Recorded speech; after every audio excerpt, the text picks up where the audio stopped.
Wars are not won only by generals and grand plans. They are won by the weapons soldiers carry on the ground. In World War II, infantry guns decided who advanced, who held the line, and who survived the day. These were not flashy weapons meant for parades. They were heavy, loud, and brutal tools used in muddy fields, frozen forests, and ruined cities. A single gun could stop an entire attack or turn a hopeless defense into a victory. From Europe to the Pacific, these weapons shaped battles and changed how armies fought forever. So, which infantry guns truly changed World War II history, and why did they matter so much? Number 10. FG-42. The FG-42 rifle was born from failure. In 1941, Nazi Germany launched the Battle of Crete, the first large airborne invasion in history.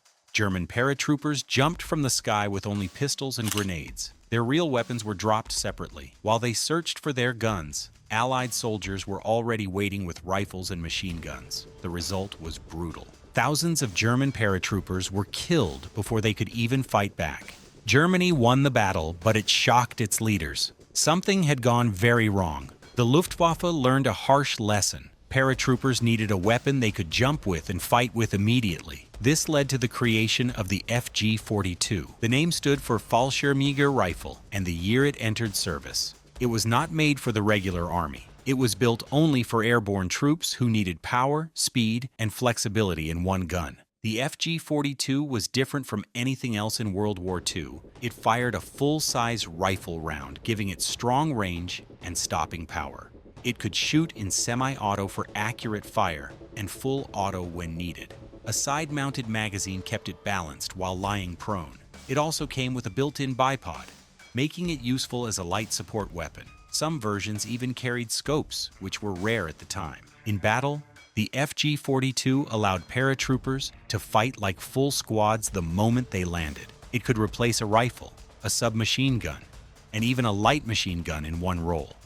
While it was never made in large numbers, it changed how armies thought about infantry weapons. The FG-42 proved that one smart design could do the job of many guns. And that idea did not just decide World War II, but many more wars to come beyond it. Number 9. Panzerfaust. Next, we have a weapon that was born when Germany started losing the war. By 1942 and 1943, German forces were being pushed back on all fronts. Allied tanks were everywhere, and Germany no longer had enough heavy weapons or trained crews to stop them. The answer was not another tank. It was something small, cheap, and terrifyingly effective. That answer was the Panzerfaust, which literally meant tank fist. Germany needed a weapon that could be used by anyone, teenagers, old men, and rushed recruits with almost no training.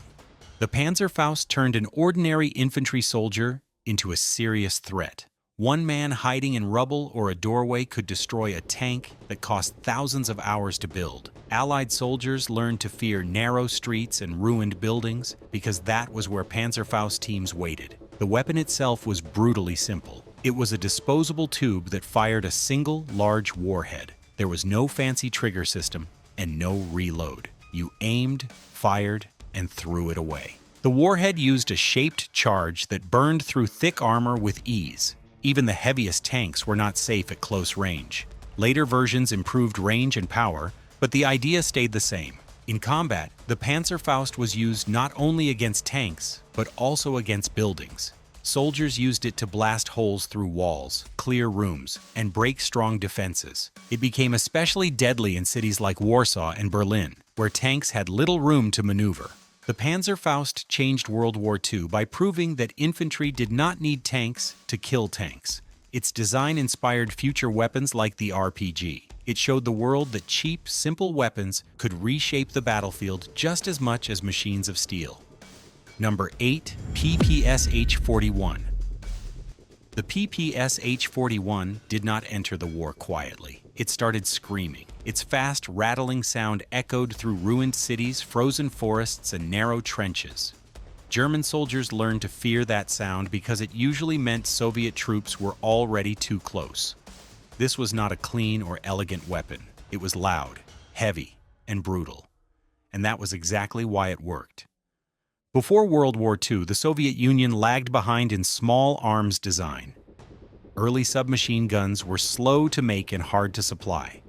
That changed after painful lessons in early battles, especially against Finnish troops who used fast-firing weapons in close ambushes. When Nazi Germany invaded in 1941, the Red Army needed a gun that could be built fast, used by anyone, and survive mud, snow, and neglect. The answer was the ppsh-41, designed by Georgy Shpagin. The ppsh was made for mass war. Its stamped metal body allowed factories to turn them out by the millions. Workers with little training could build one in hours. It fired a pistol round, but at a very high speed. The famous drum magazine held 71 rounds, letting soldiers fire long bursts without stopping. In close combat, that mattered more than perfect aim. On the battlefield, the ppsh ruled cities like Stalingrad. It was shorter and easier to handle than long rifles inside buildings. Soviet troops also used it in large attacks where speed and shock mattered. Waves of soldiers charged forward, firing non-stop to overwhelm defenders. Partisans behind enemy lines loved it too, using it for ambushes and raids.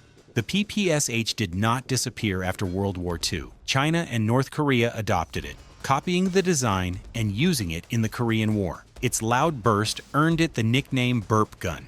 The ppsh proved that simple weapons, built in huge numbers, could change how wars are fought. This infantry gun might not have been the best looking, but it surely was unstoppable. Number 7. Bren gun. When the Second World War began, British infantry went into battle with courage, but outdated tools. The army had strong machine guns, but none that truly fit the fast, mobile fighting modern war demanded. Tanks were moving quicker, battles were less static, and infantry needed a weapon that could move with them. Out of that need came the Bren gun, a weapon that would soon become the heartbeat of the British platoon. Before the Bren, Britain relied on two main guns. The Vickers was powerful and extremely reliable, but it was heavy and tied to defensive positions. It needed a crew, water for cooling, and large amounts of ammunition. The Lewis gun was meant to support advancing troops, but it overheated quickly and jammed too often. Neither weapon offered the balance of mobility, firepower, and reliability that frontline soldiers needed. The Bren gun solved these problems. Based on a Czech design and adapted for British use, it fired the .303 round and fed from a curved magazine mounted on top. This gave the gun a steady supply of ammunition while keeping it compact. Its quick-change barrel allowed gunners to swap barrels before overheating became a problem, letting the weapon fire for longer periods without failure. In combat, the Bren was accurate, smooth, and trusted. It was light enough to move with advancing infantry, but powerful enough to pin the enemy down. British squads were built around the Bren, with riflemen supporting the gunner rather than the other way around. From France to North Africa and deep into Europe, the Bren proved dependable in sand, rain, and snow. By the end, soldiers trusted it with their lives, and that trust turned the Bren into one of the most iconic weapons of the war. Number 6. MG-42. The MG-42 was born out of pressure, not genius for its own sake. By 1941, Germany's main machine gun, the MG-34, was excellent but impractical for a long war. It was expensive, slow to build, and demanded fine materials that Germany no longer had. Losses on the Eastern Front made one thing clear: the army needed a machine gun it could build fast, in huge numbers, without sacrificing power. That urgency led to the MG-42. Instead of careful machining, engineers leaned into stamped steel, welding, and simplicity. The result looked rough, almost crude, but it worked brutally well. Its roller locking system allowed an insane rate of fire, around 1,200 rounds per minute. When it opened up, soldiers didn't hear individual shots. They heard a ripping, tearing sound, like cloth being shredded. Allied troops gave it nicknames like Hitler's Saw and the Buzz Saw, and many veterans later said the sound alone pinned men to the ground. What made the MG-42 truly dangerous wasn't just speed, it was doctrine. German squads were built around the machine gun. Riflemen existed to protect it, feed it, and move it. One MG-42 could dominate a battlefield, shift positions quickly, and make a small unit feel much larger than it was. Even when barrels overheated, trained crews swapped them in seconds. The MG-42 didn't just fight World War II, its design lived on. After the war, its core system inspired machine guns worldwide. Few weapons ever scared enemies so deeply and changed infantry combat so completely. Number 5. Lee Enfield No. 4. The Lee Enfield No. 4 wasn't built to impress. It was built because Britain needed rifles fast, cheap, and reliable, while bombs were falling on its cities. The older SMLE had served well in World War I, but it was expensive and rooted in old manufacturing methods. By the late 1930s, Britain knew another massive war was coming, and it could no longer afford elegance. Development dragged on for years, partly because Britain failed to achieve two larger goals.